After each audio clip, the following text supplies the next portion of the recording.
the systematically effort underway to remove all fraud from the world's financial system.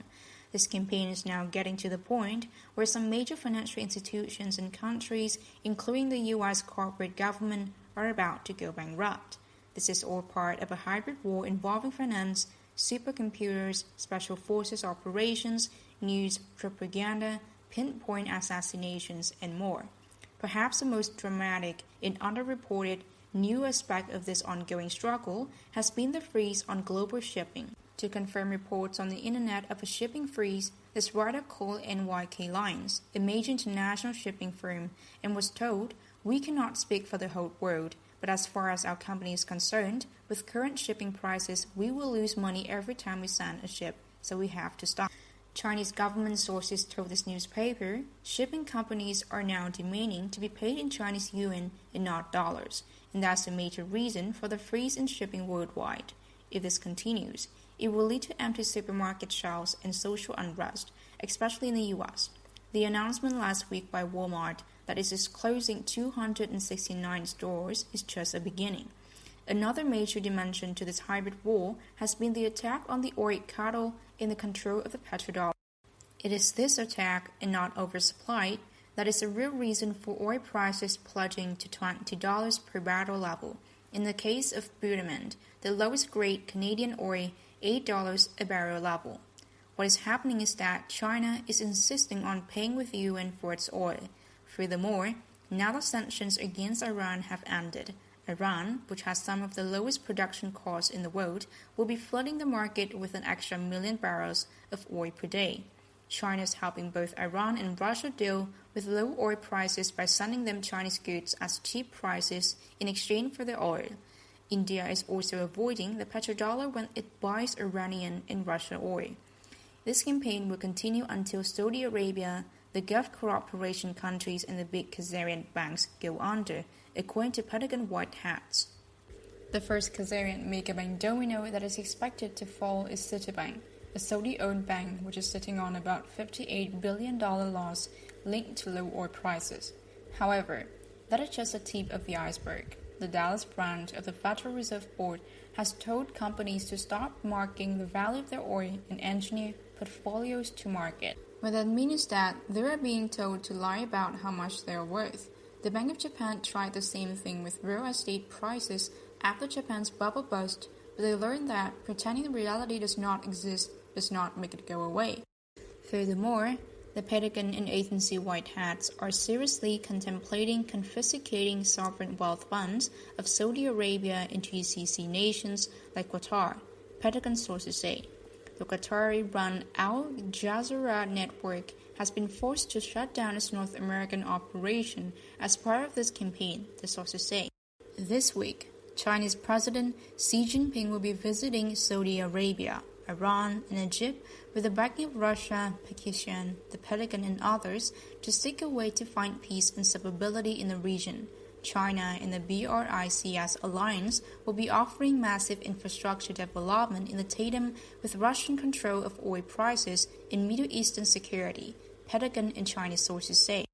On the military front, Jordan has now joined the Russian Middle East bandwagon and allowed Russia to set up a command headquarters facility in their country. In addition, Turkish overseas bases in Qatar and Somalia are now being attacked by a multi-nation force. There's also a lot of activity on the gold front. While Russia will be taking over oil prices, China will now manage gold. Multiple sources agree. The recent attacks on foreigner-occupied hotels in Mali and now last week in Burkina Faso will aim at taking over control of gold mines there.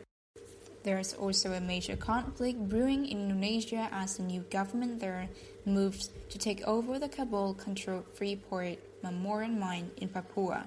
Indonesia wants to control the gold mine to provide China with collateral for $35 billion in infrastructure development, Indonesian sources say. However, the mine owners are simultaneously saying the mine is only worth $60 billion, even as they plan to invest $18 billion in developing it further. The recent bombing in Indonesia was linked to the company's effort to keep its mine out of Indonesian control. The mine actually has 60,000 tons of gold, the Indonesian sources say. Furthermore, Pentagon sources have long said it is also the location of a secret Nazi Khazarian submarine base that was involved in the 11 March attack against Japan. The White Dragon Society is offering to help secure the Chinese, Pentagon, and Japanese military forces to help the Indonesians free the mine from Kabul control. CIA sources, meanwhile, say they believe the mine has been used to launder gold stolen from the global collateral accounts, which, if true, is also a good reason to take it out of Khazarian control. Apart from gold and oil, the other aspect of the ongoing war against the Khazarian mafia is the attack on their drug money. On that front, top U.S. General Jose Danford last week promoted his assassin, Admiral Kurt Ted, as the head of the Southern Command to take over the battle against the Bush-linked drug cartels in Latin America. The Pope is helping there by making sure South American drug money no longer goes to the Khazarian mafia. The loss of money from oil, stolen gold, and drugs means the Khazarian mafia is running out of ammunition quickly. The Chinese devaluation of yuan and its instructions to banks to stay away from US dollars is helping finish the Khazarians off. The Khazarians are being forced to unwind their derivative contracts at huge losses. The market rigging by Khazarian bank supercomputers is also now no longer working. One sign of this was that recently the bank AIs increased the amount of a fraud known as, quote, stuffing 5 fraud recently, but failed to stop stock markets from plunging. Quote, stuffing is like having a bunch of insiders bid high at an auction with no real intent to buy in order to fool a real buyer into buying at a high price. It's just one of the many frauds the Khazarian banks are carrying out with the supercomputers. And the Chinese-led AIIB has officially opened for business with most European countries on board. The Europeans have reciprocated by inviting China to join the European Bank of Reconstruction and Development. This means a massive infrastructure boom linking Asia, Europe, and Middle East and Africa is about to begin. When the American branch of Khazarian mafia finally surrenders, it's a good bet it will not be long before people in France can ride a super-fast train from New York to London via Alaska and China. The Chinese BRICS CIPS alternative to Khazarian-controlled SWIFT international payment system is now also up and running. The Europeans also show they're no longer following U.S. Khazarian commands on the political front either. Victoria Nuland, head of Eurasian policy for the Khazarian-controlled U.S. State Department, was forced to fly to Russia last week, where she was told, in no uncertain terms, that she would have to go along with the French, Russian, and German brokered Minsk Accord. Following that, the new right-wing Polish government has reached a secret agreement with Russia to split the Ukraine, with the old Polish part going back to Poland and the old Russian part going back to Russia. The Khazarian Nazi would be left with a small rummed pariah state in between. In another significant European development, Greece last week signed a military agreement with fellow Orthodox Christian nation Russia. Austria, for its part, has reimposed border controls in defense of the European Union. The British, for meanwhile, having already abandoned the U.S. Khazarian mob by agreeing to join the AIIB, are now seriously considering getting out of the falling Khazarian EU project.